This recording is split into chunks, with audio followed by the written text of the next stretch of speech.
અમરેલી જિલ્લાના ધારી ડેપોના 2 એટીઆઈ અધિકારીઓને ભૂતકાળમાં સસ્પેન્ડ કરાયા હોવાના પુરાવા ભારત ટાઈમ્સ ન્યૂઝને મળ્યા। હાલ ધારી ડેપો મેનેજર અને એટીઆઈ અધિકારીઓ જે રીતે ડ્યુટી લિસ્ટ તૈયાર કરી રહ્યા છે તે રીતે અગાઉ પણ અધિકારીઓ પોતાની મનમરજી મુજબ ડ્યુટી લિસ્ટ તૈયાર કરેલ, ત્યારે પણ અધિકારી શ્રી દ્વારા કરાર પરના ડ્રાઈવરને એક્સપ્રેસ બસનું સ્ટીયરિંગ સોંપેલ।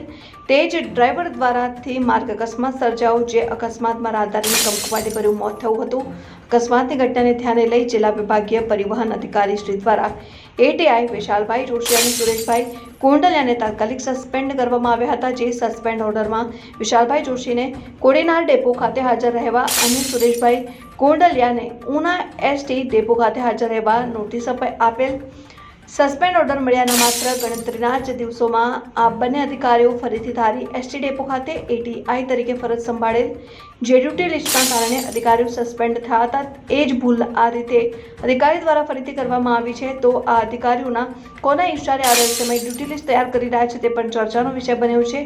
અધિકારીઓ શું રાજકીય વગ ધરાવે છે? તો કોણ છે એ રાજકારણી અથવા તો કોઈના દબાવમાં આવીને આ સરકાર શ્રીના પરિપત્રનો ઉલાડિયો કરવા મજબૂર બને છે, કે પછી કોઈ લાલચના ચક્કરમાં આવીને આવું ગેરકાયદેસર ડ્યુટી લિસ્ટ બનાવી રહ્યા છે તેવી ચર્ચા લોકમુખે ચર્ચાઈ રહી છે। ભૂતકાળમાં માર્ગ અકસ્માતમાં ગંભીર બેદરકારી દાખવી રાહદારીને મોતને ઘાટ ઉતાર્યા પછી પણ આવા અધિકારીઓએ જાણે શરમની નેવે મૂકી હોય તેવા પુરાવાઓ સામે આવી રહ્યા છે। ભવિષ્યમાં કોઈ મોટી દુર્ઘટના ઘટે અને લોકોના જીવ જશે તો જવાબદાર કોણ, તેવા સવાલો ઉઠી રહ્યા છે। ત્યારે ડેપો મેનેજર અને ફરજ પરના એટીઆઈ અધિકારીઓની મિલીભગતનો વધુ એક ખુલાસો ટૂંક સમયમાં ભારત ટાઈમ્સ ન્યૂઝ દ્વારા કરવામાં આવશે। તો જોતા રહો ભારત ટાઈમ્સ ન્યૂઝ।